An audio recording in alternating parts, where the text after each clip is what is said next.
So this is my first of many, I think about probably 12 to start live streams focused on different episodes of the new anime Akane-banashi, which is based on the manga of the same name.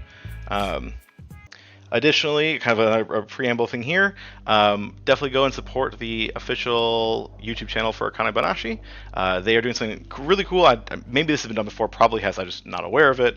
But they are putting all of their episodes as they come out on YouTube for free in North America. So in both Canada, U.S., Mexico. Actually, I think it's all of South America as well. They have it in multiple languages with subtitled, so definitely go check that out. If you haven't seen the episode and you're kind of curious, go and watch it right now, which is a crazy thing to say while you're streaming. Go leave me, watch that, come back, catch up on double speed. And hopefully my opening's around 30 minutes anyway, 25 minutes, so you'll get all caught up. I will describe a little bit about the episode, but I am a sucker for seeing art as it's intended by its creators, so I don't necessarily want people to first take this in from a stream, but if it is what it is true, hopefully I just maybe encourage you to go see it. So again, check out their channel. I believe I've linked it in the description below, and I believe YouTube has approved me to share links in descriptions as of like 2 o'clock this afternoon, so hopefully you can see that. But let me hop in proper. So who is Daniel Malione? Who am I? I am a writer, and I'm going to break that down, but I'm going to just show off, like I said, I've got a new PNG tuber face.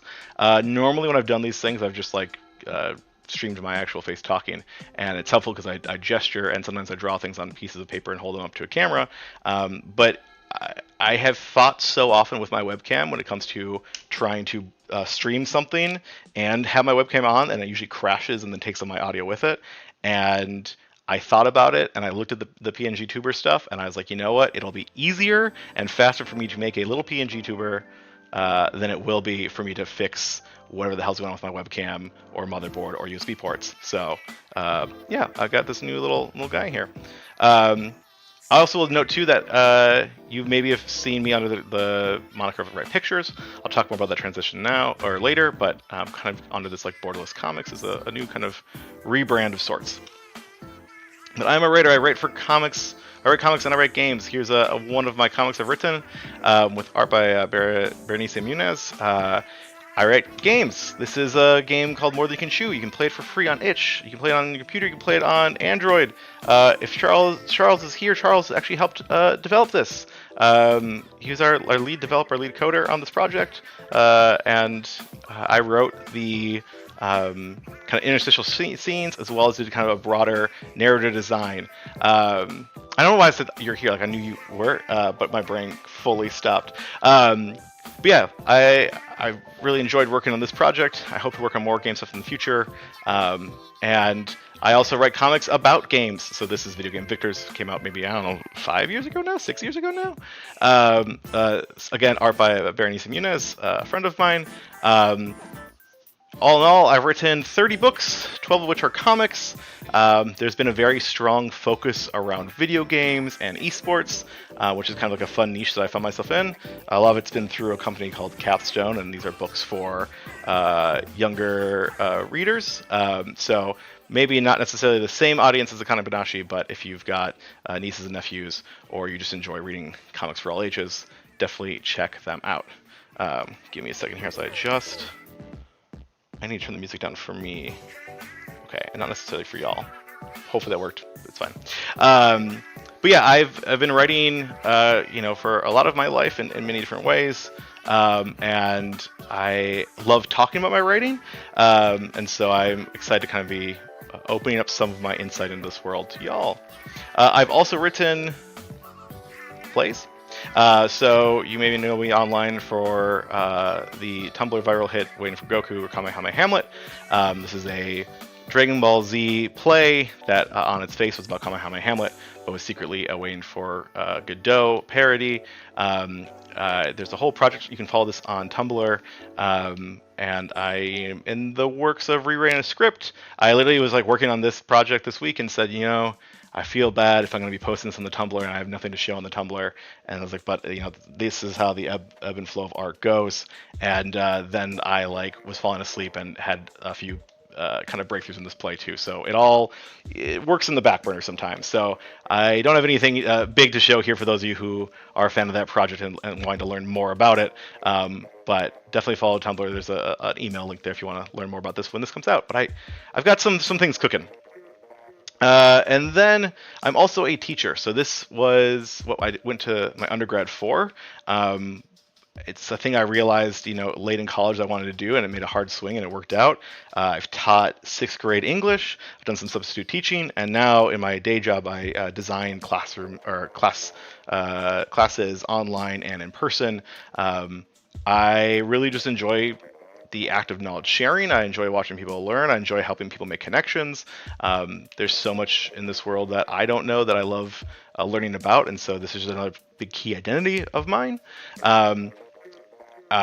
This is a photo of me presenting on the Spider-Verse movies, as well as some Spider-Man comics and books. I've also done a lecture on writing graphic novels. Both these are available on my other YouTube channel, which I will eventually, hopefully sometime maybe the next few weeks, move over here, so they can live now in this comic space. The other YouTube channel kind of got usurped by the playwriting theater stuff, and YouTube says, hey, you better make sure your things matter to the same audience every time.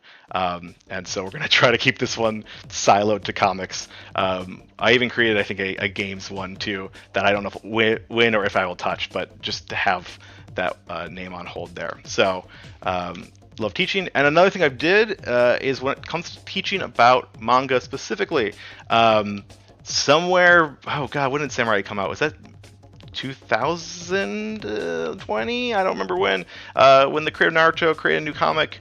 I was really excited. I read it, and then I had a whole ton of thoughts, and I made a thread of like 50 tweets in a row that got picked up, that people responded to and really liked, and I was like, holy crap, this is cool. And that kind of, I think, was my first sort of public critique or analysis space. I did that for maybe the first 10 chapters, maybe a little bit longer. I started getting fancy with it, and I said, you know what, I can actually read the comic, and then I can stitch it together video and do some audio over it.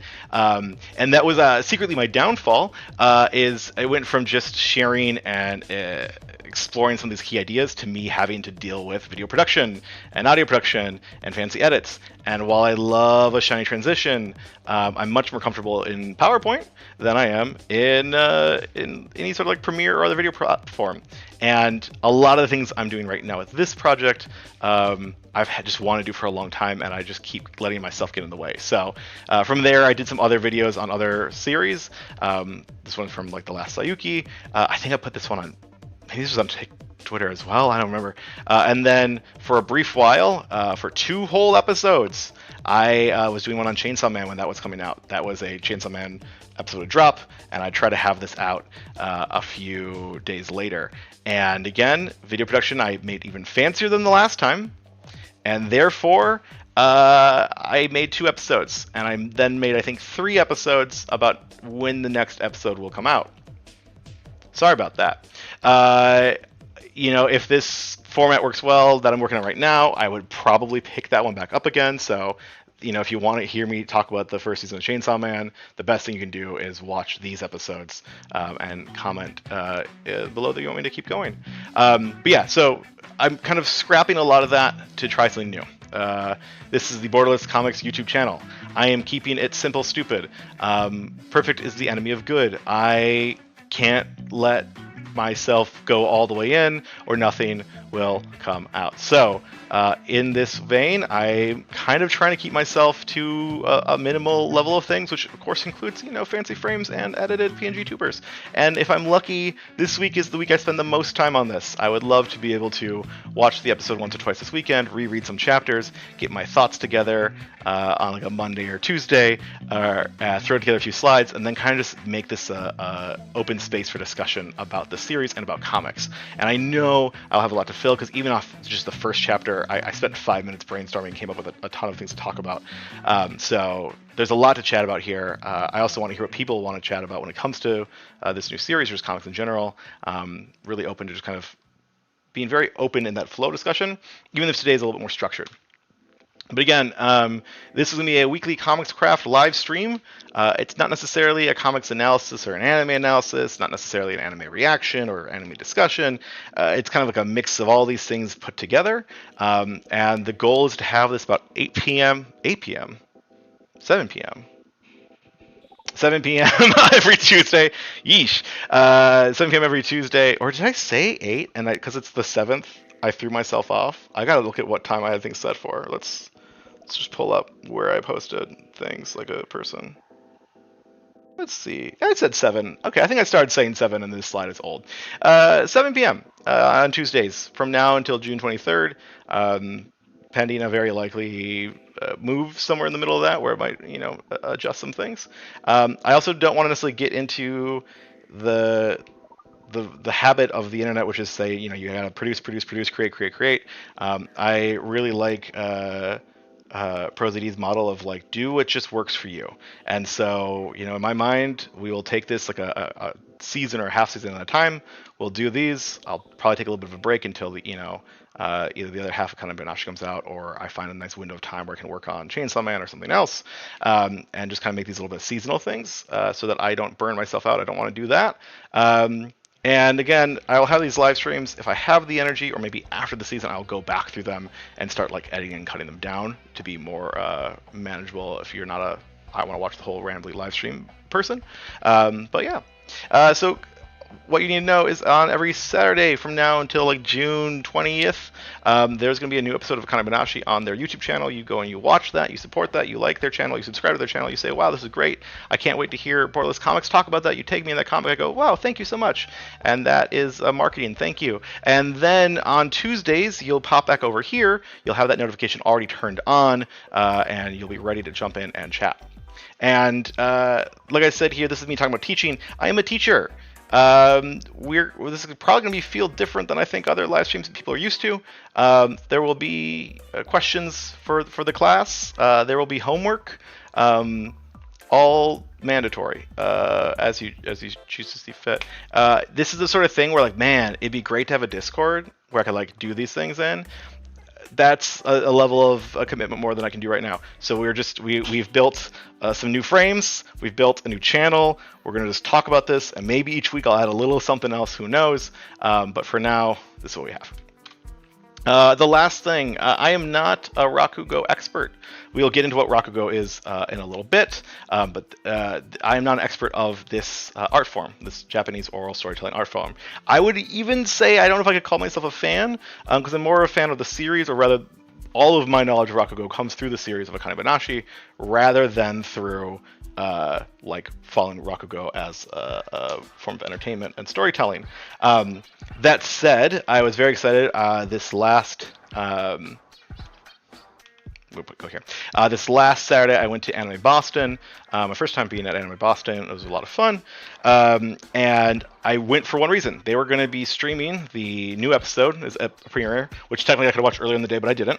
And they also had Katsura Sunshine, who is a Rakugo performer. He is one of the few, like, I don't know how many, I don't know, I'm not an expert.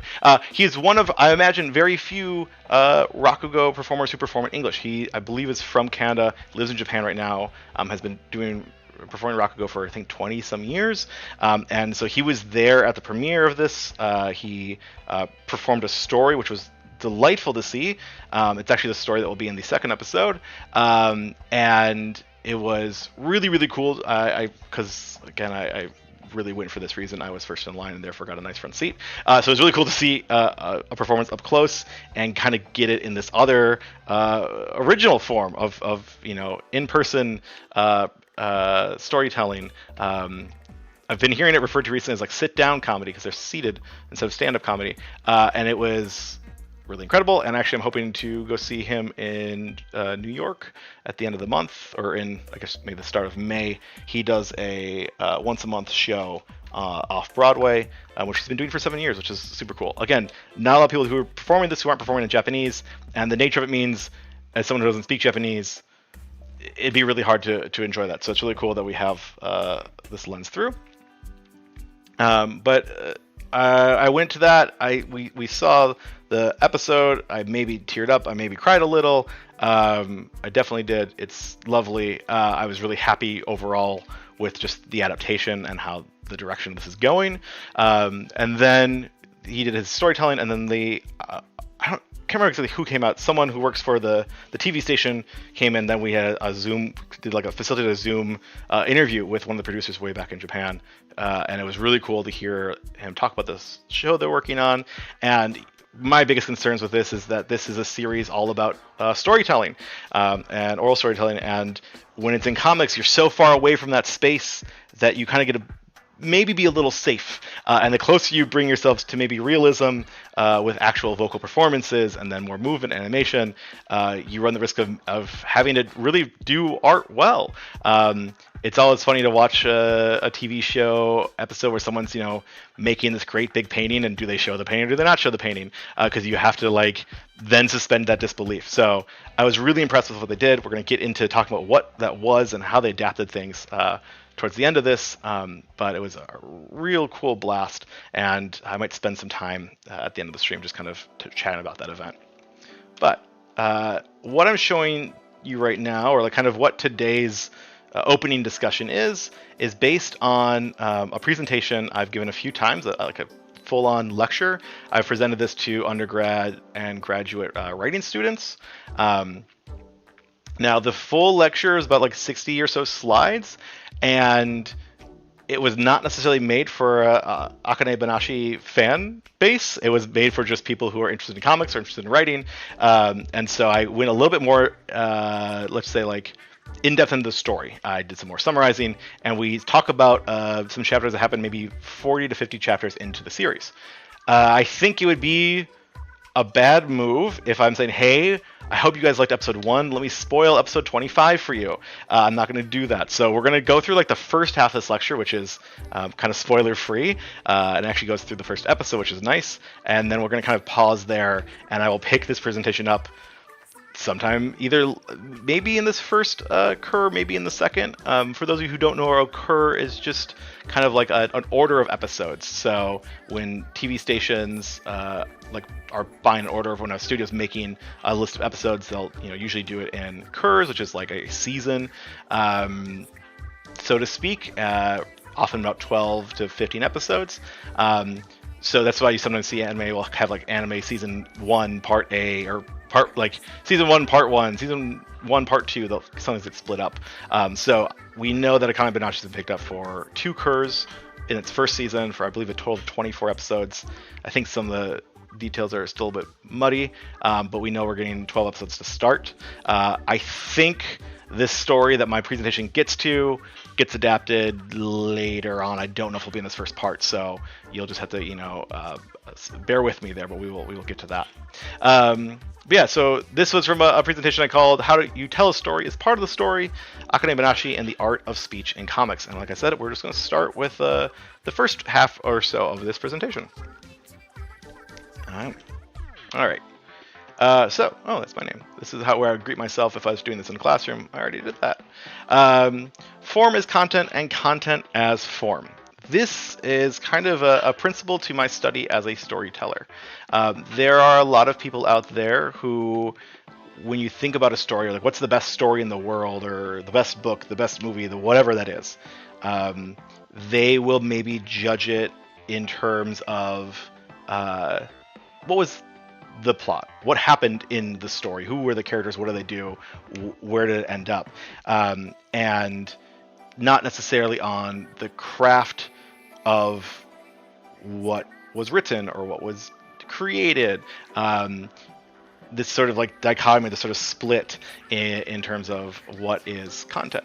There are some people like me who believe that no, the form that this story shows up in is the content, and that you should be able to play with the form and stretch the form and use that to your advantage to tell you the story, and both kind of come together to create this full picture that is bigger than the sum of its parts. It's a really rambly way to get at it, but to kind of maybe clarify, I love novels that suddenly have pictures in them and they split, and there may be a hybrid novel, and now this idea of we are shaking up how we are presenting this information in how it relates to the characters itself. Spider-Verse, I think, is a great example of this, where it really plays with that form, and it plays with this sort of mixing up of worlds to tell a story about mixing up his world. That's sort of the piece there. Akane-banashi, to me, was a series that I started reading. I was like, this is great. This is really fun. The art's really lovely. It's cool to see a story about storytelling. That was, a little meta, but it's cool. And I was enjoying the plot, and I was enjoying these characters. And then somewhere around chapter 50, I think I was sick one day, and I said, let me reread this, because I was just like lying in bed.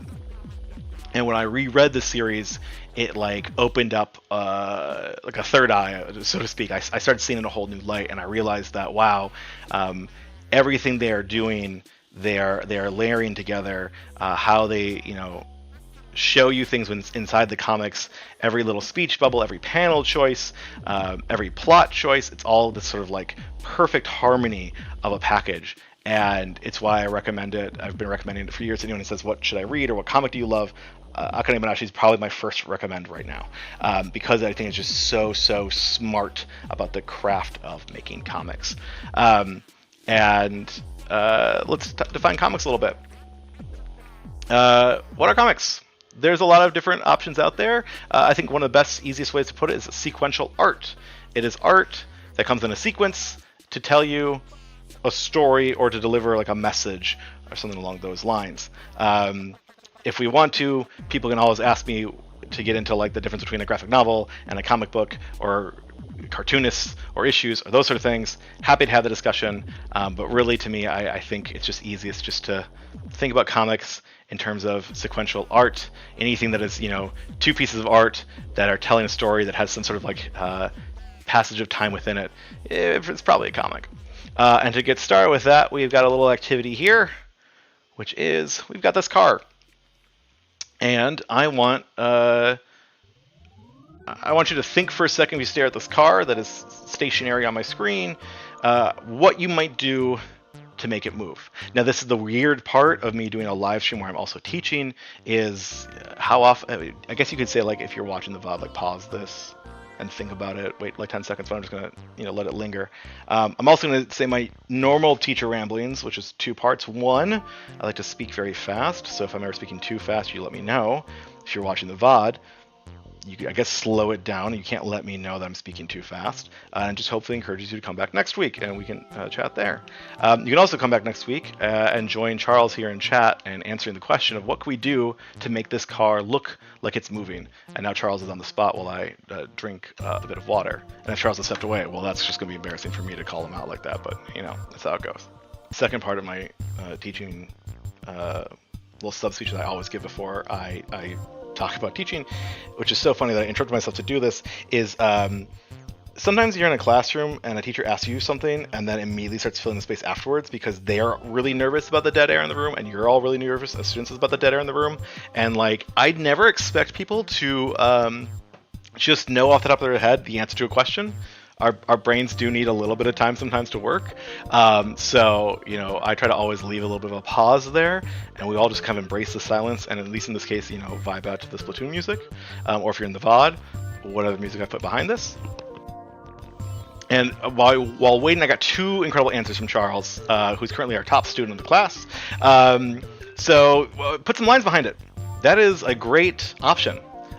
Suddenly, it is zooming. This is like a really traditional thing, just these motion lines. That's what we call them. I wasn't able to create this exactly, but there's a really good piece in Scott McCloud's book on comics where he talks about actually one of the differences in early like manga and American comics is differences in motion. And I believe it's Tezuka is his model, but shows like blurring the actual line of the car itself, which is to say like you would draw the car and then like have this line like blur in with little lines there to kind of imply that motion too. So it's whether you like draw these lines or even like take the line art and make that shifty. Another option is to kind of have like an after image.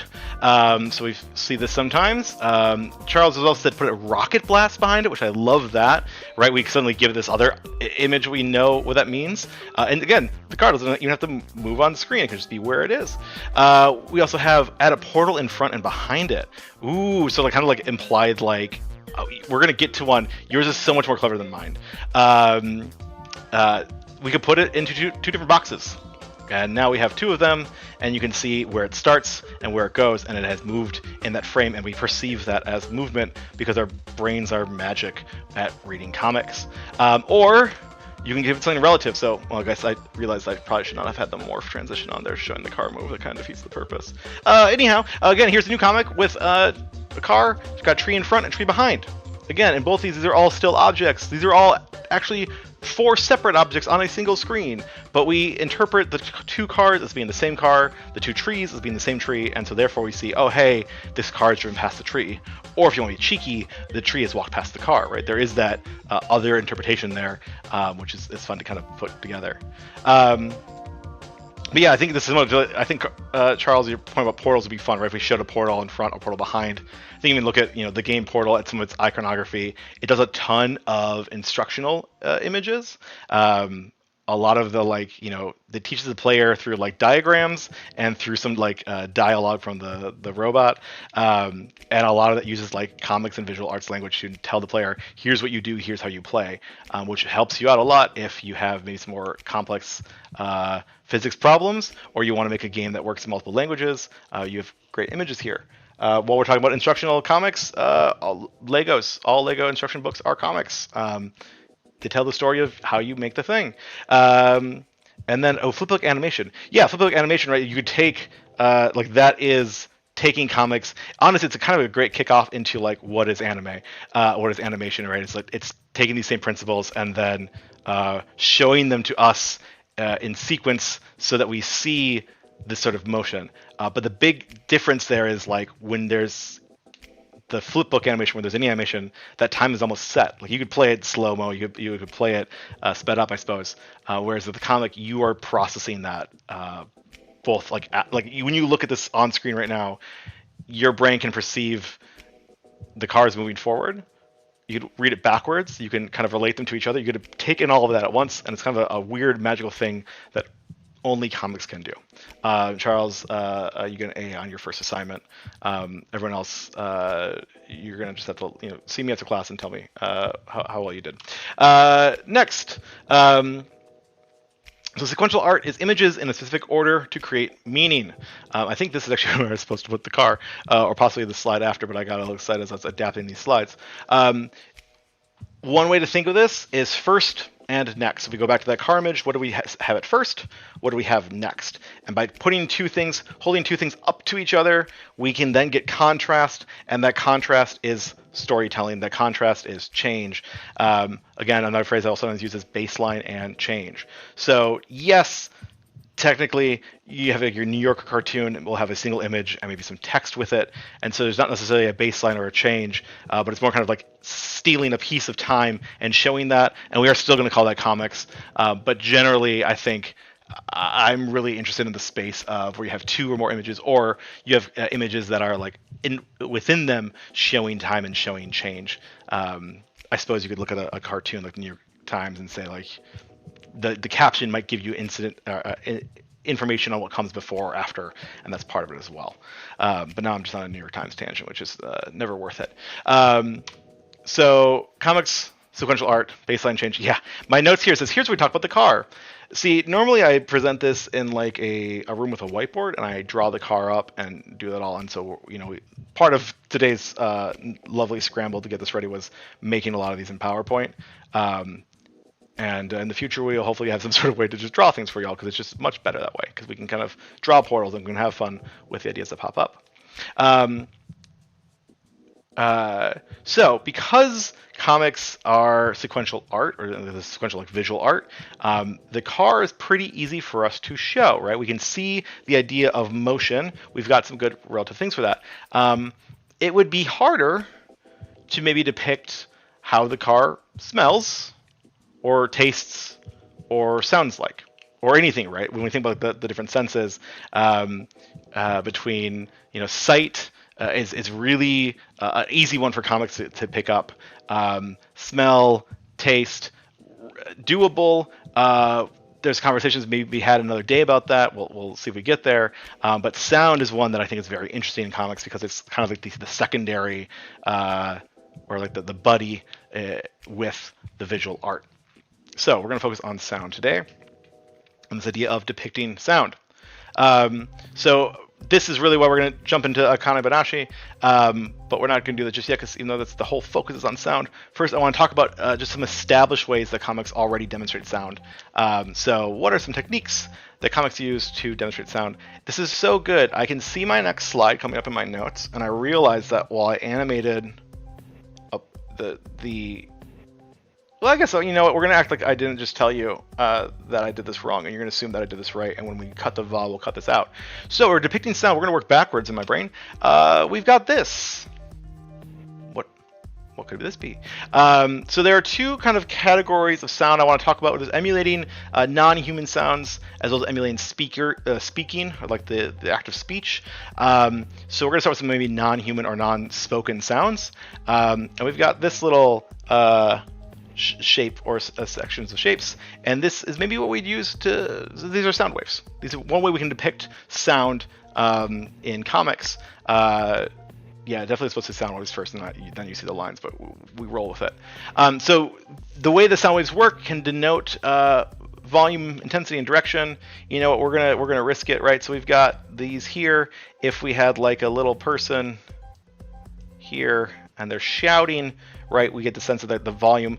The wave itself implies motion, and we understand that because we kind of, we've seen ripples, we've seen sound wave diagrams. So much of what we understand about comics is just how we've learned about visual language our whole life. How do I clear? Erase all ink on slide. Great. If these were, more jaggedy, that could maybe imply something about the sound. If you want to get really fancy with it, you could get into the actual science of sound, and the frequency of the space between the waves could say something. But one thing we can think about is characters like the heroes like Black Bolt or Black Canary. Both use screaming or screeching sounds as their powers, and so you often see this sort of language used in that way. A favorite thing I've been thinking about a lot lately, which is kind of funny, is this. Oh god, we gotta try that again. Erase. Great. That's the pen. Is this one right here? We have this, and then 2 or 3 lines in it. Sometimes you'll see it kind of written like that, and you often by someone's face. And it's laughter. Oh god, that's terrifying. It's laughter. Kind of you get the sound wave of implying the kind of the loud sound, and these little lines here as sort of a chopping, or the idea of ha ha ha, has that sort of frequency to it. I love this, and I've been trying to source kind of where it started, where we got this first, because I can't exactly tell. I see evidence to this going back to the 90s, but I don't know exactly where, and I've been hunting to figure out the origin of that effect. Anyhow, sound waves. Another one, music notes. This here, right? Music notes can denote simply music, right? Is someone singing? Is there an instrument playing? Is there maybe a musical quality of the thing going, or is there something playing out on a speaker? And how you depict the music note can also imply the quality. So we have this note here, and if I drew one that looked like this, because I'm drawing it almost on screen with a mouse, and it looks a little jank, you may get the sense that whoever's singing this, their singing is not very good. It's bad singing, right? So again, the quality of the drawing can imply the quality of the sound. If we took this and made it embossed and gave it a nice gradient and made it glow, we might get this sense, because all of those visually we see as kind of a embellishment or a heightening. We might hear that as better sound. Yeah, so you've seen the strike through laugh before, but not as much, right? I first noticed this little guy in Animal Crossing, or I've seen it for a while. It wasn't until Animal Crossing where you can use it as one of the emotes, and I think New Horizons, where I was like, wait a second, that's what that means. I'd seen it in a lot of manga, but I've been trying to cite it down. The earliest I have right now is in this is where we go back to the video games, in the Sailor Moon fighting game for the Super NES. Sailor Moon has a anti-air where she laughs at you, and it has these giant sound waves that'll hit you. And I think it's I get hit by it all the time because I love to jump in and die. But it's so cool to see that, but it doesn't have the spikes. It's just 3 big sound waves, but it's very clearly a laugh. So I'm trying to figure out who's first doing this and bringing this visual into it. Music notes, and then our last one here, which I maybe animated there correctly. Oh, it's not a different thing. Sound effects. So we depict a variety of sound qualities using visuals. So it could be with words. So we have onomatopoeia, uh, how we design the sound effects, the lines, what have you. Like I said, can apply that, or even the location of them can come into play. So I've got another let's work on this one together, which is think about this bell and how you might want to make this bell. If the bell is ringing, what can we do to show that this bell is ringing? And I'm going to practice that silence so you can think for a little bit. And we got to work with the delay, which I set to low latency. I don't know if it went through on low latency, but this is the question: is how do we show that this bell is ringing? Hit it with a mallet. So you're saying show the emotion that goes into it. Yeah, you're implying the action, and we would then maybe hear it. I like that. We were talking about in Scott McCloud's book, when he's talking about gutters, those are the spaces between comic panels, what happens in there, we fill that void with our kind of own prediction. So if we saw it hit with a mallet, we might anticipate a sound off of it. Yeah, could use a music note, right? It's quarter note. Oh man, I used to know all these. How do you imply the okay, quarter note? This is not music class, I'm not gonna worry about it. We got vibration lines around the side. I like that one. I'm gonna clear these. Again, size matters. So if it got hit and then there's this giant note too, that could imply something. The one I have here is we're gonna make our sound waves, and we had a little onomatopoeia. We have a very simple bring. I will say I think my weakest skill as a comic writer is sound effects. There are some people who are so good at knowing what onomatopoeia to write, or will write clever or creative original ones. And let me tell you, it is always bad. I don't know.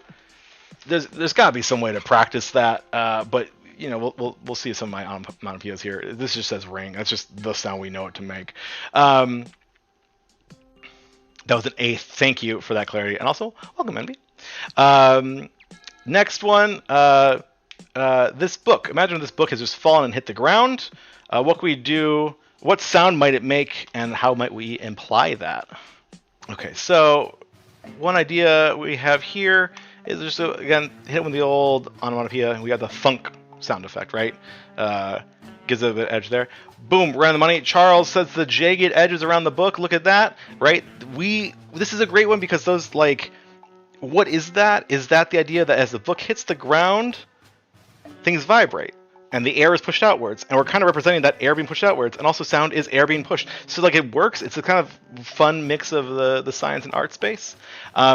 It also can help to maybe imply some motion, so we can bring back those motion lines from before, and now we can show that it's falling and then it's hit it. And what's great is actually this is currently showing us that it's both falling and it's hit the ground at the same time. Also, if we don't have the ground in the image, it could look a little goofy. Maybe it's flying, so maybe this is the ground and this is the table, and here's a mug next to it. You can even have the mug shake in reaction to it, right? There's lots of things there. So that's our thunk. All right, next one, the sound of a punch landing on someone's face. What options do we have here? Nah, you can do it. You can make a fighting game joke at the expense of me.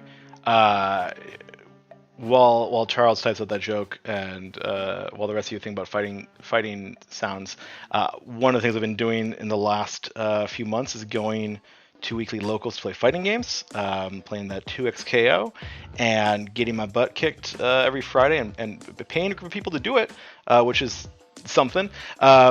And that's all because I'm working on a graphic novel about a fighting game, about kids playing fighting games in Mexico. And I knew that for this story to be good, I had to play more fighting games. And turns out they're hard, and I'm learning, but they're hard. But yeah, a bam or a pow, right? We get that onomatopoeia in there. And again, Charles, you and I are synced up. We got a kapow here, which I like. But honestly, I was thinking about this as I was typing this. Kapow implies I hear kapow. I'm hearing 2 hits in there. So do you need a second punch? Maybe just the pow by itself would be better.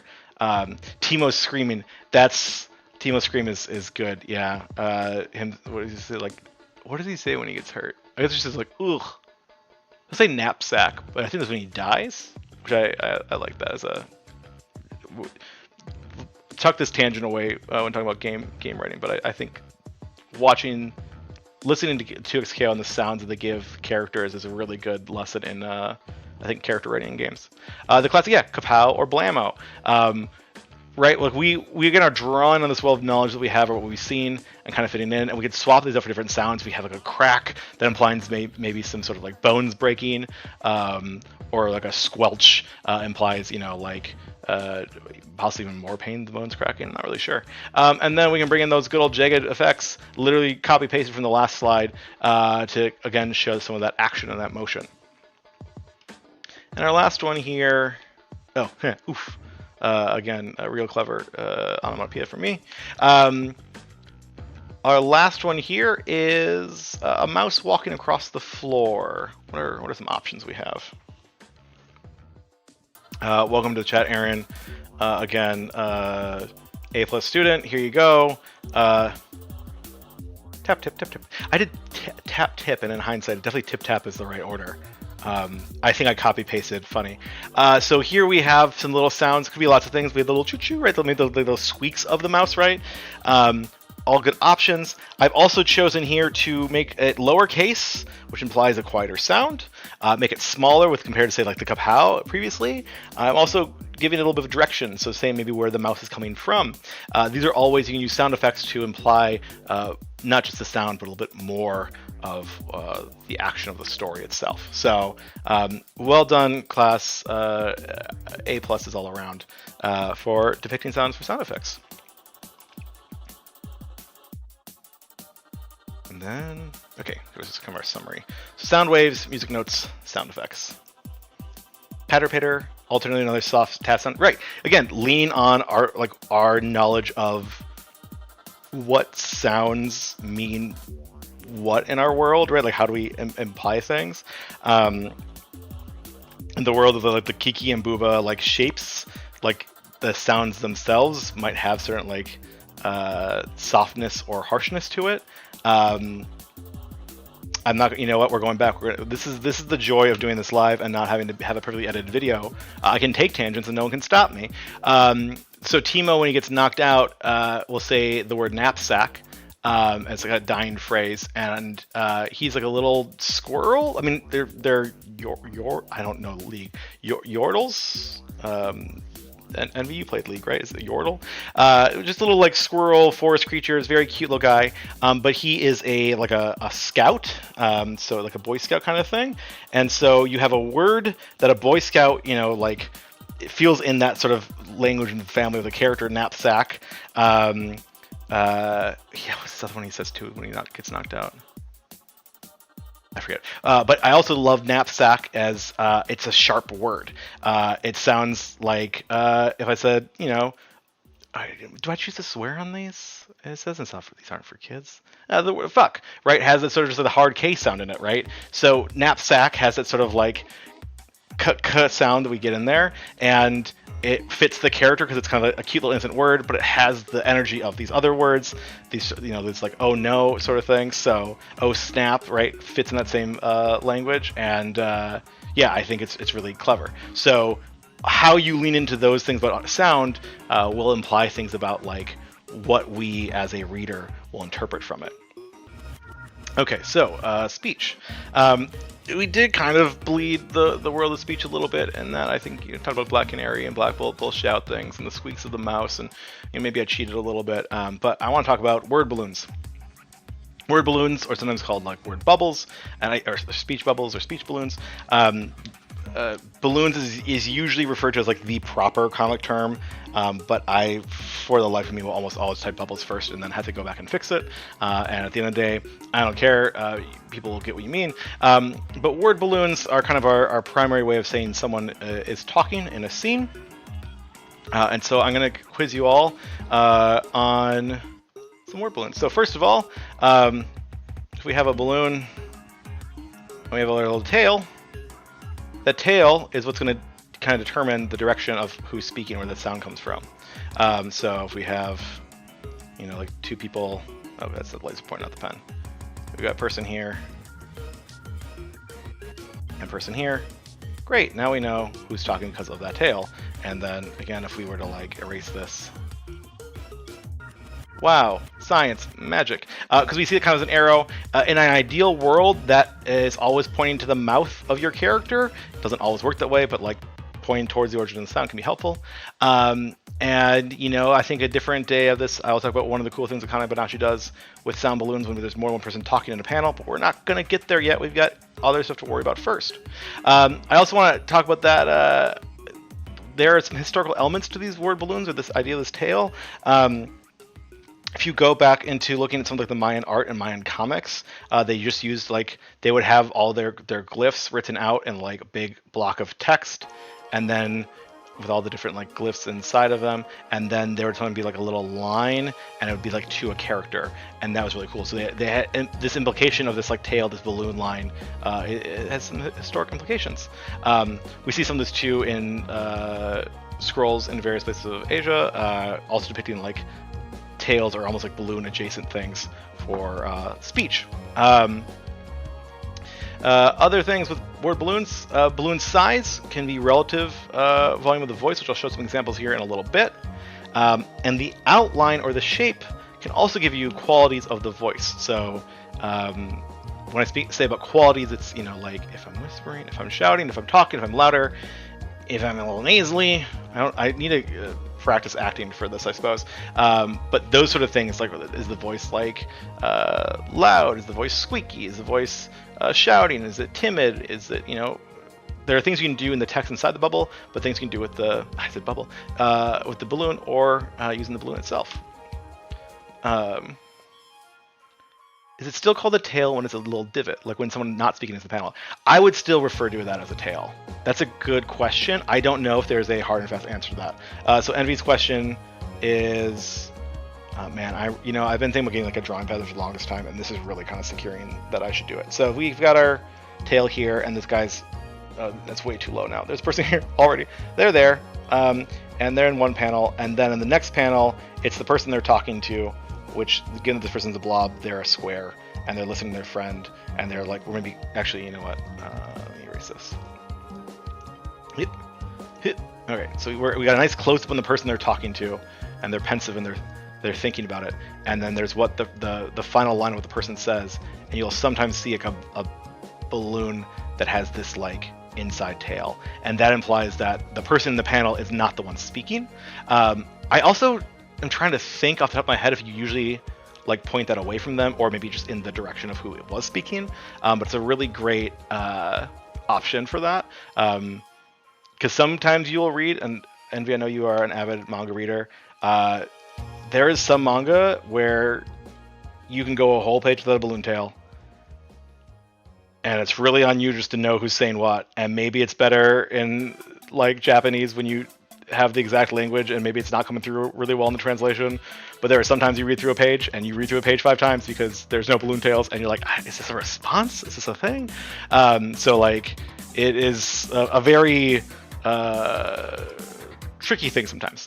But sometimes you'll also see, I think manga's good at this, and we're actually going to talk more about this with Akane-banashi, is like balloon shapes. Like you'll have one person who's got like some rigid lines, and one person who's like got just, these are kind of the shapes of their balloons, and that's all you need. But sometimes you have 2 people who have balloons like this, and who knows what anyone's saying.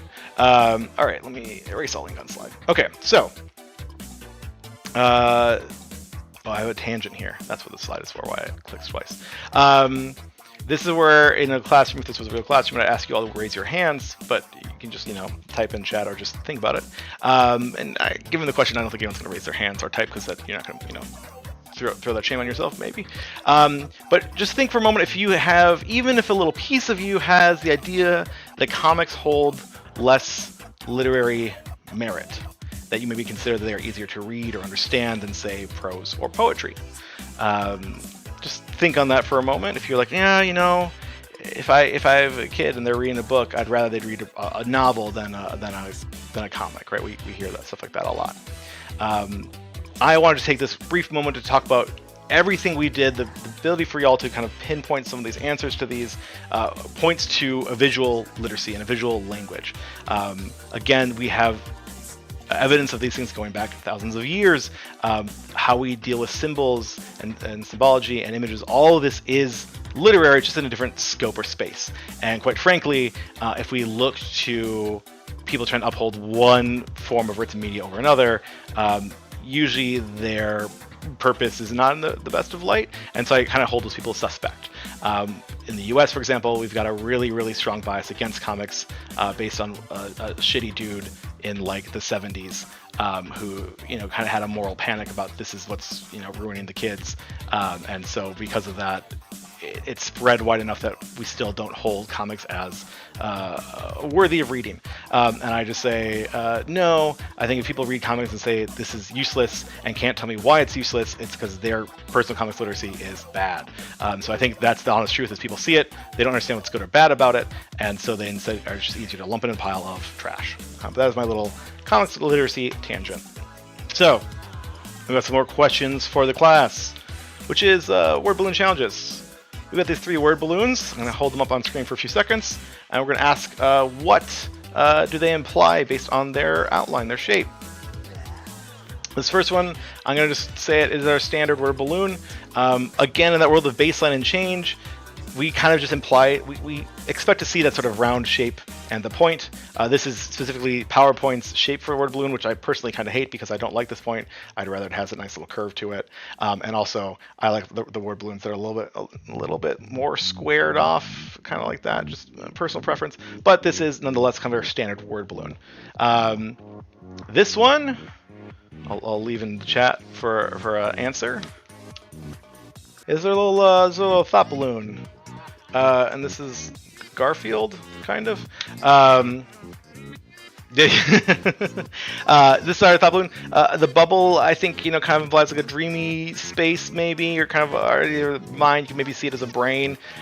Personally, and also this is like, thank you, PowerPoint. This is not what you would do with these, but we had to just make it work.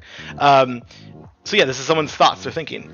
Garfield in all of his comics is doing things in thought balloons, which is, I think, fascinating. And I'm pretty sure John Arbuckle is able to respond to it, which, has some implications. Or maybe John Arbuckle is just guessing, and it's all working out there. Who knows? But that's a thought balloon. And then we have this one. I like this. Charles going all the way in and just filling it in with all caps. All caps, again, like we said, can sometimes imply loud.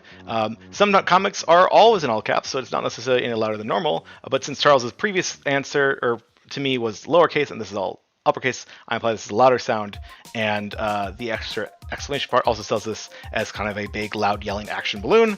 And as Emmy says, sail, which again is visual language, because if we think about like a big sticker that says sail, this is to get your attention because it's big and spiky. So yeah, that all works out. I was laser pointing with the pen, and I don't know if that worked. So there we go. Now you can see me highlighting the spikes you can already see on screen. All right, that was round 1. Well done, everybody.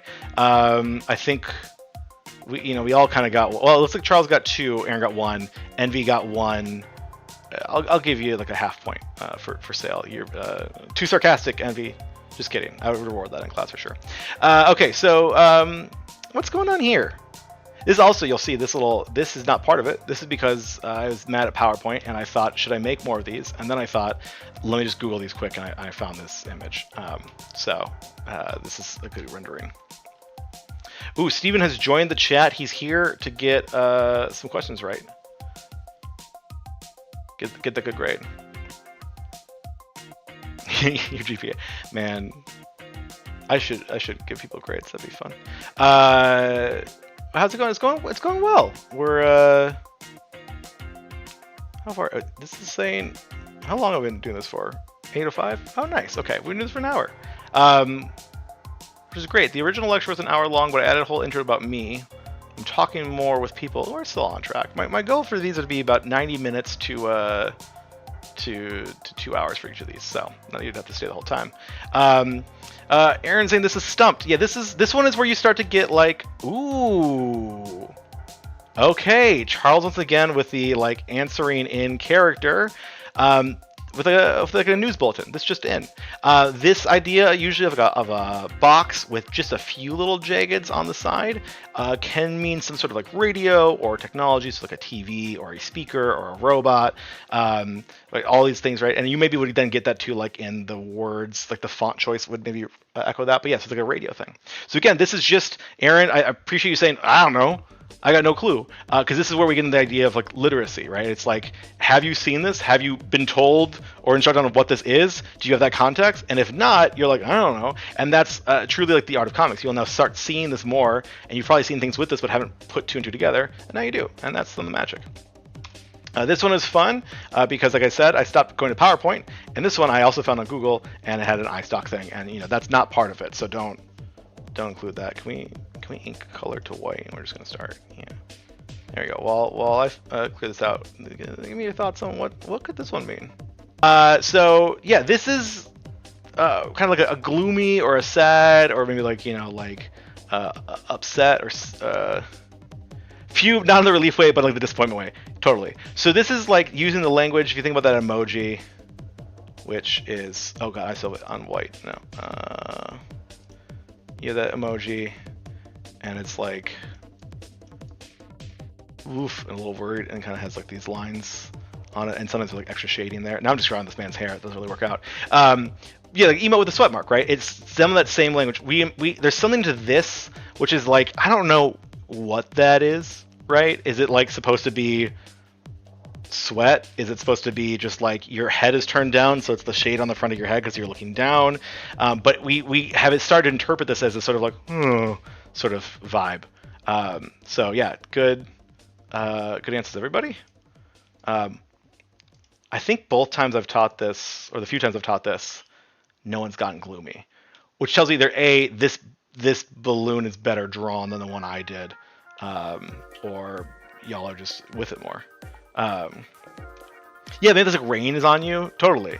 Yeah, I'd be curious again to go see like where some of these things like originate from. That's so funny that showed up. Thank you, Morph Transition. I showed it to you twice to really show.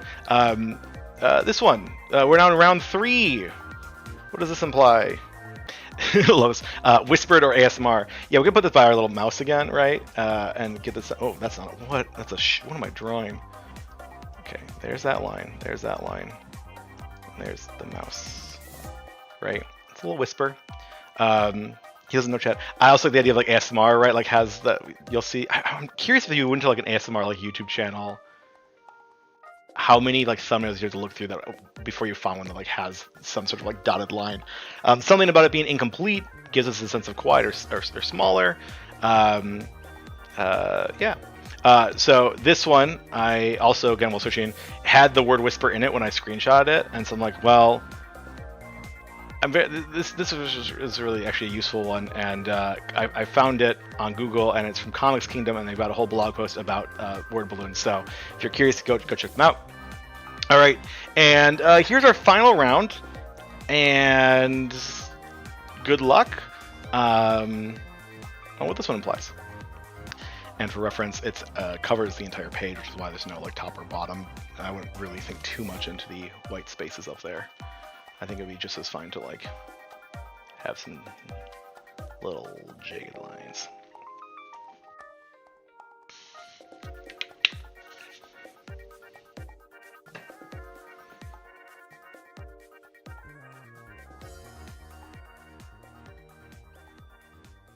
Ooh, the like you must have shown the up and down like images. Love a vertical text box. Someone can punch in the next dimension. Good answers. I'm gonna be real with y'all.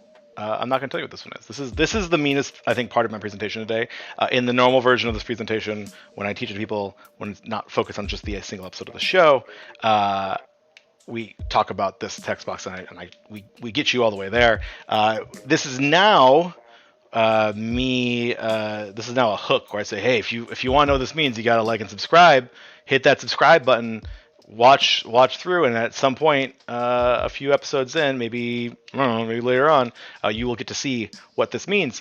But I will just highlight, right? We're getting the sense of like loudness. We're getting the sense of the you must destroy them, right? The sort of like waviness, right? I think we kind of get that because there's a little bit of a wave there, and the waves of the spikes. Red alert. I think the alert, right? These spikes, there's a certain urgency to them. Can punch the next dimension. Again, punching. There's like we have some of those like little almost actiony, vibey lines there. So we're using some of that language we had before. We see the spikes, some things, but what this actually means, you're gonna have to come back and talk to me later. I'm sorry. Gonna have to like and subscribe. You're gonna have to hit that bell. I also need to. Someone tell me, because I don't actually have my own YouTube up and it doesn't really show me. If anyone else is subscribed to my channel, there's more than 4. Let me know so I can change that little box in OBS. The real important stuff. But those are word balloons. I'm going to speed through these next few pieces. Some other things we can do to imply the qualities of speech. The unsubbing. Oh no. Look, NV, it's a real hustle. You understand. I'll tell you later if you don't unsubscribe. Just let me know. Text size, relative volume. So baseline and change, right? If I just showed you the left one of these or the right one of these, it might not feel different. But if we had both of these, you did just sub. Okay, so I'll fix this in. So if you had both these on, say you had it in a panel, and you have 2 people here and they're chatting,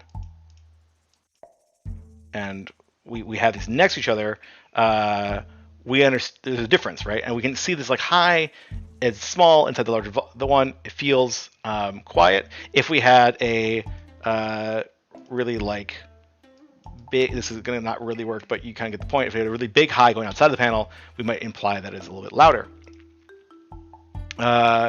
Then if we look, hopefully this comes through clearly on the stream. If not, the typeface or the font itself can have impact. Here we have our, probably I'm guessing the baseline for this comic, and I wish I was better at tracking, writing down who wrote and illustrated and lettered this, but I did not. But this baseline speech from Captain America here. And then we have Thor talking, and he's got this sort of like, I remember what these were called, and I'm totally spacing it. But his font choice feels different. And it's sort of to imply maybe like that Thor accent, his like Asgardian, his deeper bellowy voice, and his, like, even though what you say, like the actual words themselves, the language would be different, but there's just that vibe. And so he gets to speak in a different font. No worries, thanks for hanging out, and yeah, check the VOD later. Play that, that double speed. Or the 0.5 speed, because apparently that's what YouTube tracks as the actual watch time, which is silly to me. I wish I had thought about this in advance, but like Doom often speaks in very loud, big all caps, and for whatever reason, people in the world can infer the fact that he is speaking in all caps and comment on it, and I think that is delightful. Color sometimes can be used for emphasis, but I also really, really like it when it's used for language. I like it a lot more than, say, like using italics, or sometimes you'll see in bubbles that there'll be like these little, what's the word, color pen back? Like they'll have a word here, and they'll put it inside these little brackets, and that implies it's been translated. And I'm honestly not a big fan of that because it feels very mechanical in the space. But this is from Superman Smashes the Klan by Gene Luen Yang and Guri Huru. They use this red to kind of imply that the language has changed. So in this case, it's Chinese. And then when he's speaking in Kryptonian, it's a green color. And then in English, it's all like in a black bubble and black words. And so that's just a really great way that you can get the sense that language is changing and there's code switching happening without having to like do little boxes saying like translated from Chinese. So big fan of using color in this way. So that brings us back to this idea of baseline and change, right? So many of these things are where do you start, where do you go? These big shifts are really important, and this is where we baseline and change the slide should be. We're going to take all that knowledge we talked about, word balloons and speech, and we're going to apply that here to Akane-banashi. Now, this series came out in about, I think, 2022. One thing, some little Japanese lesson for you here first. Manga is really just the word for comics in Japan, and then here in the US we'll often use it to refer to comics from Japan. There's a whole debate about what is or isn't manga, and we aren't having that today. We can talk about that later. This series is released weekly in Japan, and we actually live in a great futuristic time where it comes out in Japan, and I think like 24 hours or so later, we get a translated version here in the U.S. because they now work concurrently. It used to be, get it, if at all, months later or years later when a fan goes and translates it all. But we're in this great space where a lot of manga gets translated. We get to experience more of their culture. I read it on the Shonen Jump app, which if you want to read this along with me, you can. The first 3 chapters are free. Otherwise, I think it's like $3 a month for a subscription, 3 or 4. And then you can read through and read alongside the episodes that you are all watching and kind of get the world from both sides. Our other Japanese term here is rakugo. Rakugo, like I said earlier, is a form of oral storytelling from Japan. It's told almost mostly in dialogue between 2 or more characters, but by one single performer. It is focused on the voice and expressions with some like limited gestures. There is still movement involved. When I saw the performance this weekend, there's a really cool thing where he spends the whole time on his knees, kind of like seated, and at one point he kind of raises his body up, still staying on his knees, to become a lot taller, and had a really cool effect. And again, it's that idea of baseline and change. He's starting somewhere and then used his body to shift and gave us a different character in the story, and it was really cool. These stories are hundreds of years old and are passed down from master to student to master to student to master to student. So I believe that in some cases, like the stories were like about the period of time that they were in, or maybe just past, and now it's like they still tell the stories about those periods, but rakugoka, so you add a K at the end, rakugoka, the performers are also allowed to experiment and retell these stories. So they can retell it in modern day, they can shift what happens, they can shift the final punchline, they can do a lot of change, they can do a lot of adjustments.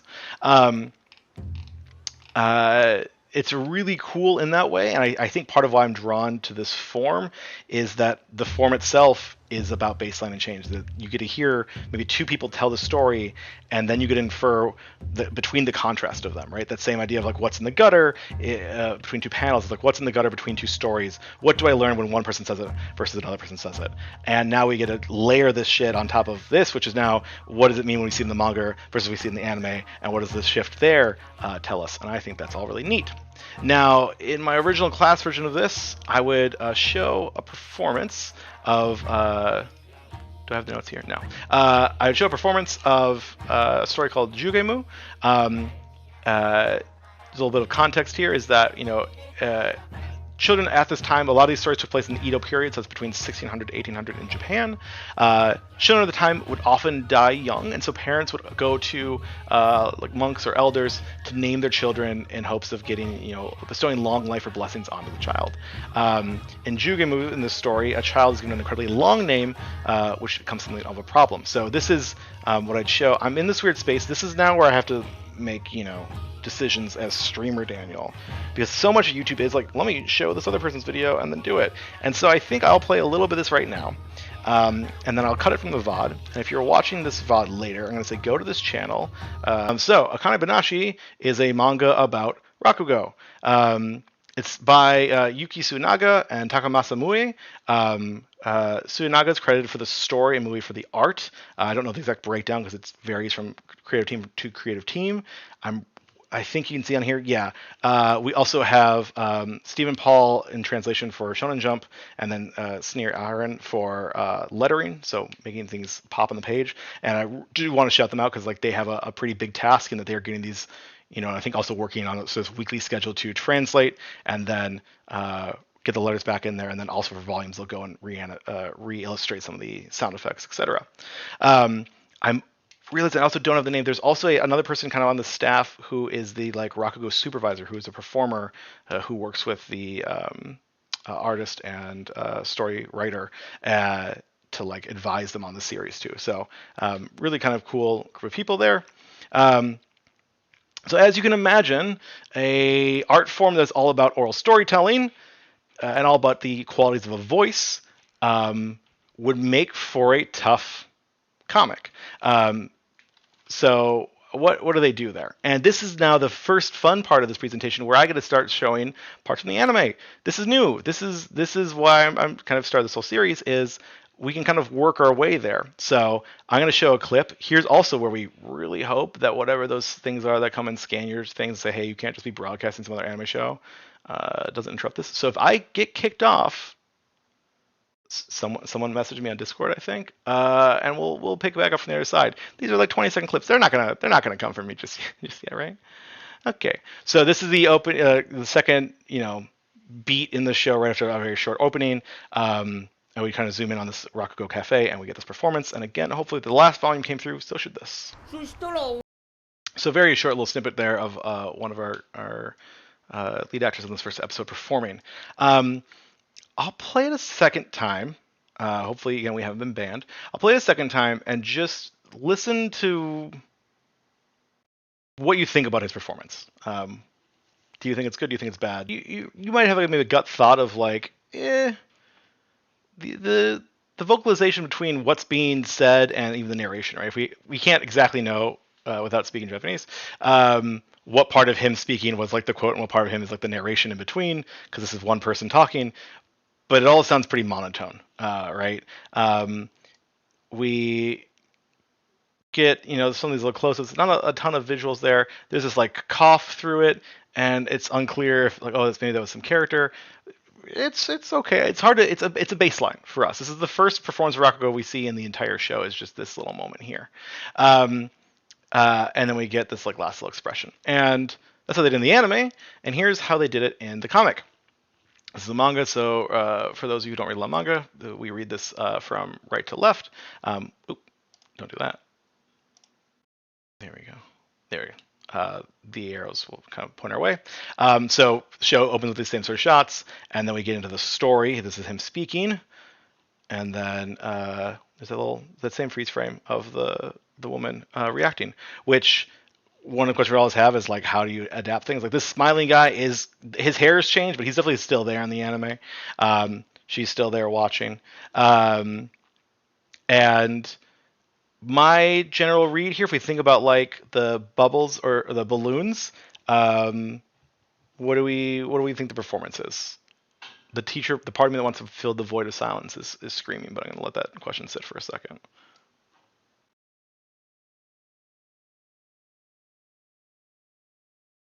Mid, yeah. And mid in the way kids mean, which is like less than the middle of the road. Mid as a phrase really honestly infuriates me because it's never like medium, it's bad. And the standards are just raised so much. Envy. Why is it mid as in bad? Why is it mid? What implies that for you? I love inflection of the voice. Even if you don't know Japanese, I'd feel bored even if I did. Right? Like I could have hidden the subtitles on that and just been like, what's happening there? It's really one note. And in the manga, they kind of are depicting that by like, these are just pretty close to our standard text boxes. We do see that like there's this round shape here and this maybe boxier shape there, but this boxy shape's also kind of round. Like these two balloons are two different speakers. Now, I should clarify, it's one person speaking, he's doing two different voices. But there's not a lot of differentiation between them on just like the balloon shape itself. I think it's also worth noting that like Envy was talking earlier about those little inside balloon tails. We got one. Oh, I don't have my little arrow up. Hold up. Laser pointer. There we go. Oh, that's way too big. We zoom in. Boom. And laser pointer. The laser pointer zooms out. PowerPoint, how dare you do this to me? Boxiness isn't symmetrical uniform. It's haphazard, unskilled. Yeah, right? This is like, okay, great. This is exactly what, like, the shape of it is not differentiated. We're still, like, these are some of the first words. There's technically, I think, like 2 or 3 pages before this, but these are some of the first words we're seeing, so all the text lines up. This is maybe a little bolder, so we get the sense it's a little louder. And look at this. Right there on the guy's head is the shape. You can maybe see it next to, of course, it was not a joke. Get the little lines and the jagged elements there. Haha. So this is mid. And this woman's expression is confirming that for us. She goes on to say, "Oh, I've heard him do much better than this. This is not good." So this is Akane's father. Of course, you've all watched the episode. You know that already. I'm repeating information for you. But this is her father, who's a performer, and he's just performing at a little cafe, and it's not great. It's not the best. First chapter continues. He gets a call after he leaves there for her school, and we cut into the like counselor's room, and we get the scene that this little kid here, this is Akane when she's younger. This is her schoolmate. This is the schoolmate's mother, and I think like a teacher. And they're shouting, and we get this introductory panel, and she goes to demonstrate and tell everyone in the room what happened, because she's gotten in trouble. She and this other kid have been pulled into the office, and she's like, y'all aren't paying attention to what actually happened. I want to break down what happened. And she starts telling a story. Again, one of the magic of this series is it's hitting its theme hard. She's telling a story, and she tells it like her father would tell it. She tells it in the form of Rakugo, including this incredible joke here, which is that all began during Japanese class in 5th period, where a lot of Rakugo stories will open with in the Edo period, or in this period of time, or in this thing. So it's this great like 5th period to Edo period spot on pun that thankfully translates well. And so she goes and performs, and we're going to next show how that performance looks in the anime. If I will let... Let's pause there. So this is really utilizing animation to the fullest. First of all, we have this incredible little fan thing to kind of give us that flashback. So in the comic, you saw on the last page there was like a flashback panel. We could do that, but we want to still position her as telling this story, so we get this little flashback panel. We also get to see, it's not really maybe the focus of the shot, but her and the other student behind her. And then we see her back in the counselor's room. Because we haven't actually, if we'd done the flashback, this would be harder to do, but they're keeping her in this brighter color. We see her hands do this little motion of holding the paper, and she starts to read. And again, we keep this fan flashback imagery there. Now this I love, because this is paneling. This is a little bit of comic stuff, because these are still frames. This all makes one image. This all makes one image, and we see her face, and then we see his face, and then this kind of like behind moment where they're going to be looking and talking to each other, and we start to establish the direction. So she's been talking straight at the camera, and then turns and talks with him. So this is some really cool stuff. Now, this is a lot of frames. I mean, this is what 30 seconds at 12 frames a second, or 24 frames a second, but probably animating on 2s or more is, well, I don't know, 60 to 120 frames. If you try to do all of this in comics, it's not going to work out. So you got to kind of simplify. I also will just highlight this great, like, we go from this wide where they are establishing everything for us, and then zoom in for her looking in one direction, him looking the other. And we get this great shot, reverse shot. So now we're using some film language, which is also comic language. It's all mixed together. Let's look for y'all. Great. Also, we haven't been banned yet for showing clips of this, so hopefully that's working okay. See you, Charles. See you later. Thanks for stopping by. And I'm realizing too, we're talking about cool fans, and Steve isn't here, so he's gonna have to watch this vlog because they got fans in it. They're doing fun fan things. So how they do this in the comic is like this. This is one panel. Here, normally when I was teaching this in the classroom, I'd have someone read this out loud first. Thank you, Envy. Yes. I would have someone read this out loud, and every time I've done this so far, people have fallen right into my trap. Which, this is one I'd say pause it, watch the VOD, pause it, come back, read this one out loud. But I'm going to keep going through it for everybody here. Of the voices. This is one set of speech bubbles that are pointing to one person, which is Akane in frame. Incredible. One person in frame. But every time people switch from this bubble to this bubble, when I've done this, they switch voices. And I get to ask them, well, why is that? Why are we swapping voices here? What implies that? And there's a lot of things that work. One, this is our default. We start with her. She's smiling. Great. This is cool. We've got now this like 2-person in one frame. Comics are very fascinating where you can do this and it works. Sometimes you wouldn't want to, but here it works out really well. The changes are very minimal. So we got her holding the paper, him holding the hand up, and even there I just said I like switched the who I'm talking about, but it's still her performing. The expression has shifted, and then there's this really perfect sound effect here. This it's the first word you're going to see. I'd love to know what that was originally in Japanese. It interrupts you as you read from one, so you have to do that.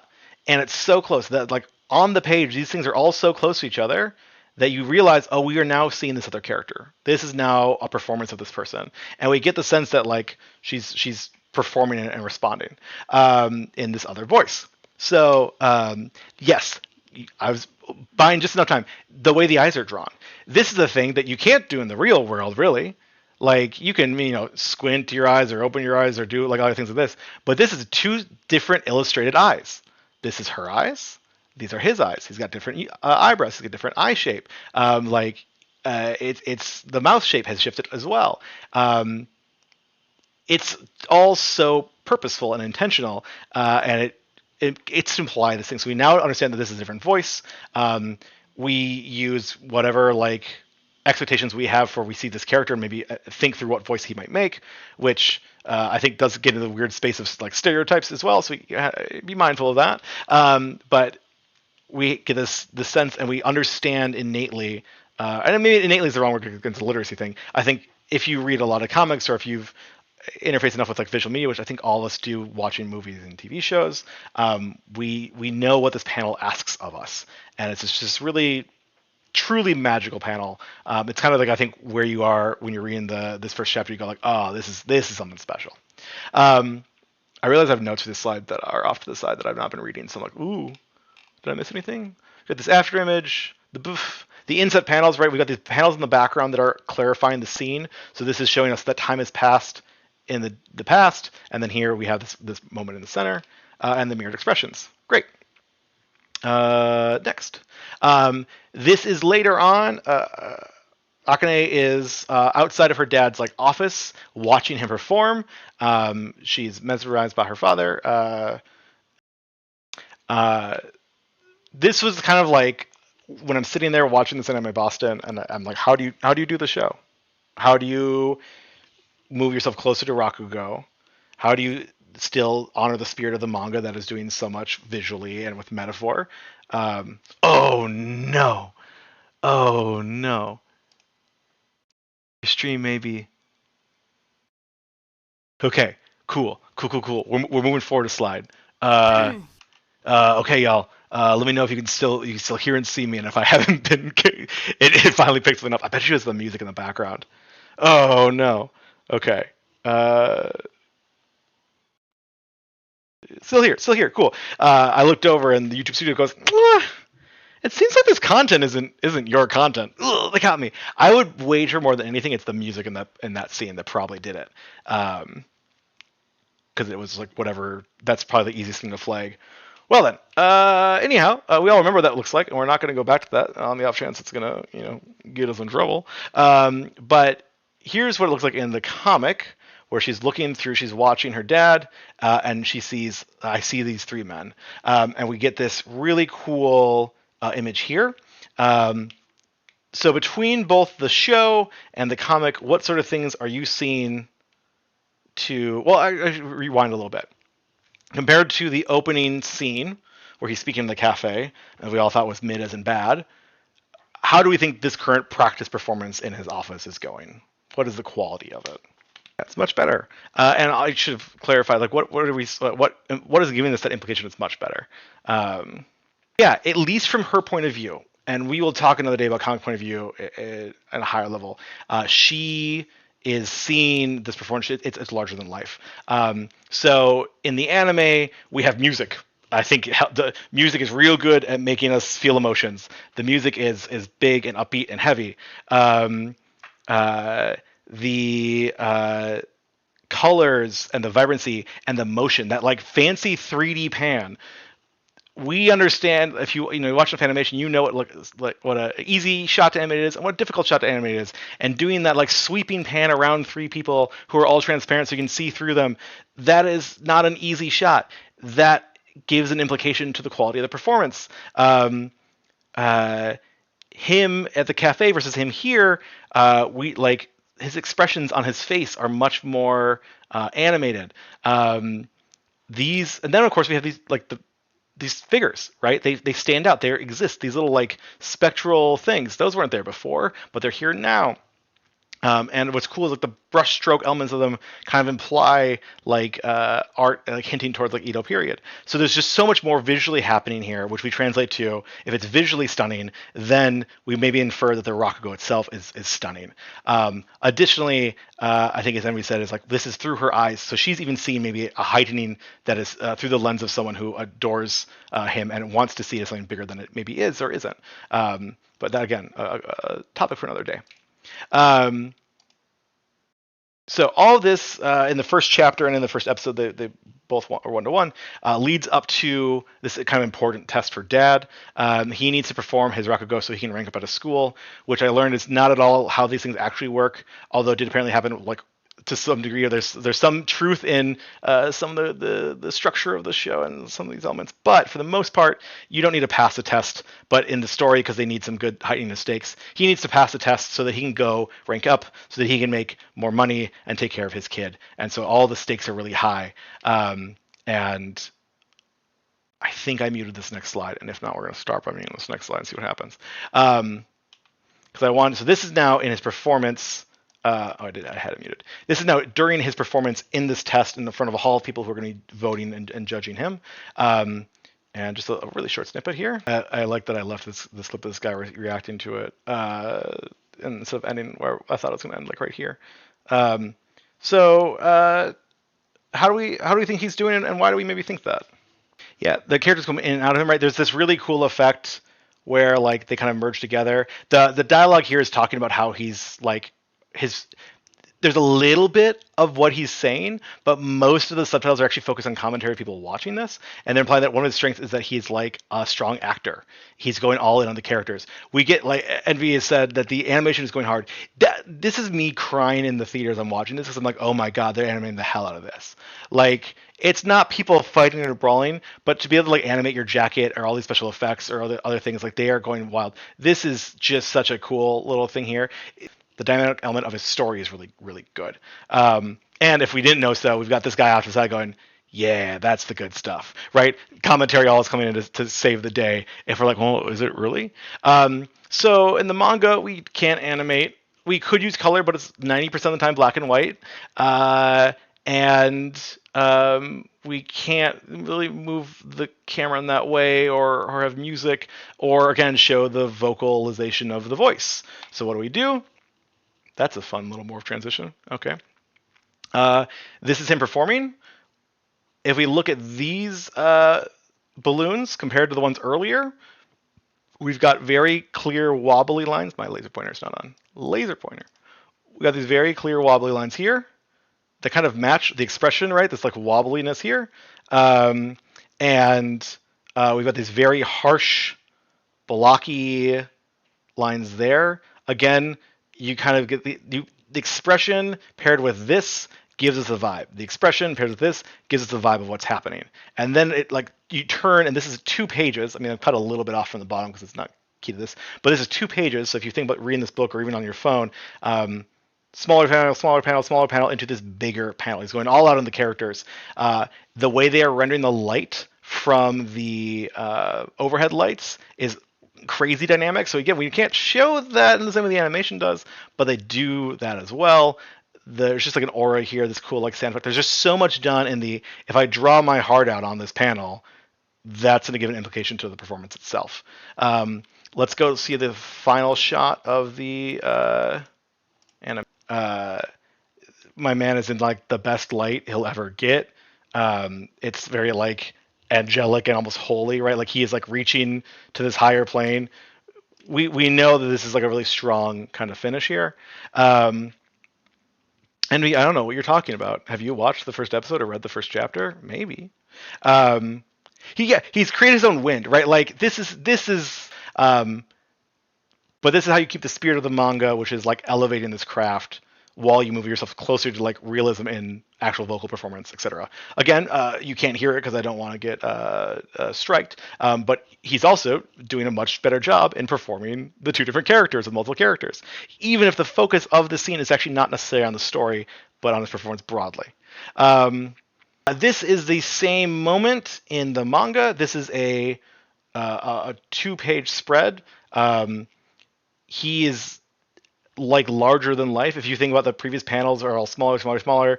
Boom, we get this big thing. We get a big sound effect of the audience cheering for him. All this this applause. We still get, again, like the anime is getting this idea of this like bright light heavenly aura from the manga. It's still coming from there, but we don't have any of that animation. We don't have any of that music. And there's his little teacher. See, his teacher's very happy. His mentor is very happy. Other people will find out. I've just now for the first time actually seen this, which is making me so happy. This is Akane, of course, saying, "Wow, she's in this panel," and she's looking around, and she's, I think, shocked by how many people are cheering, which is very lovely. So, oh, funny, I put a thing here, and it's not going to show up. I'm going to pull away for this. This is where I'm going to say you got to watch the episode or read the first chapter to figure out what happens. I truly believe that art is at its best when you see it in its initial form. So, check it out. It's free on YouTube. And this is where my lecture then says, great, that was chapter 1. Let's zoom, and I think part of why this is taking longer is I spent a lot more time in chapter 1 because that's the episode. Let's zoom ahead to chapter 50 and I'll tell you about a different moment and we'll talk about that funky little word balloon. So in summary of what we learned today is how is the manga creating depictions of strong characters or vocal qualities. We've got these unique balloon shapes that when paired with an expression can give us a certain voice. We've got mirrored expressions, which again, when paired with a character, give us a certain voice. And also maybe imply a quality of sound. And we got these like sort of doppelganger effects that are implying like a gravitas to the performance. These are all things that I was really curious to see how they translate them over to the anime. I think they've done a really good job, and they are leaning on, hey, we can do color, we can do sound, we can do animation, we can do lighting, we can do direction, we can do movement. Let's use all of those in the same way. Let's speak about this art form in that same way. And I just think that's neat. This is now where I go. These were the things, other things that is new. That existed before, but now that we're seeing it compared to the anime, is like the scale and size of the panel can make implications. So like as they get bigger or smaller, the illustration style is there. I realized that this was a list that was supposed to have what the anime does on it, and I definitely started the slide and then got distracted. So this is now, where you get to fill in the blanks and start typing about what did the anime do? And I definitely didn't just list it moments ago. But yeah, music, animation, motion, all that good stuff, color, all comes into play. Okay, and this is where I was like, man, I don't know how long it's going to take, because part of the keeping it simple is I did not rehearse this. I was just like, we're just running with it. We're taking a presentation done before, and we're going. And on the off chance that I burned through that in like 30 minutes, I was going to be like, here's some other things we could talk about. And at this point, nope, it's been 2 hours. I want to keep these to like 90 minutes to 2 hours. For people who are watching this live, people who can watch the VOD, in the comments, these are some things I could talk about for this first one. I'll probably figure out what I want to talk about for episode 2 when episode 2 comes out, and we watch episode 2 this weekend.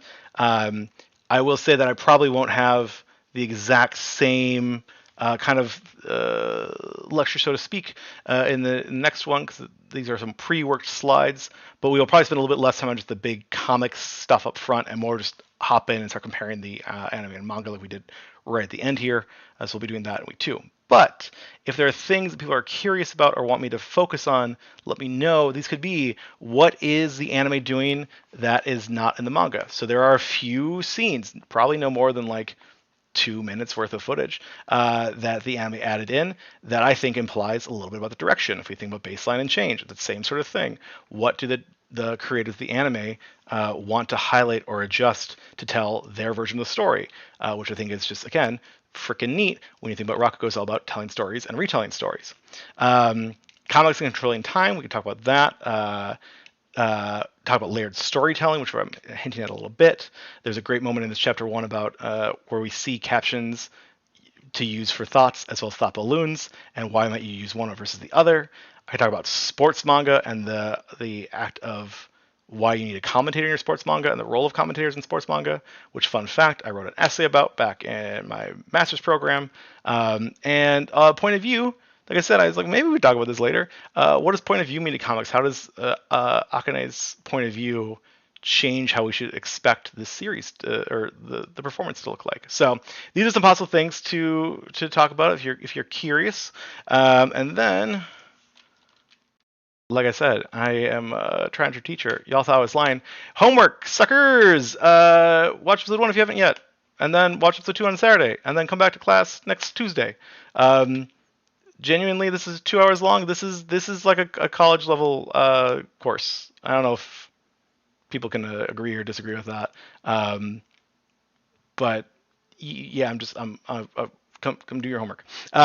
Read comics this week. Look for depictions of sound. Share. You can take me on Blue Sky. I don't think you really post on YouTube. I'll probably maybe make a YouTube community post, which is a wild thing. So you could, I guess, write about it there. But screenshots are gonna be better. You'll just read the light novel. There's not a well, actually, I don't know if there's light novel yet about this one. Maybe, but yeah, read the light novel.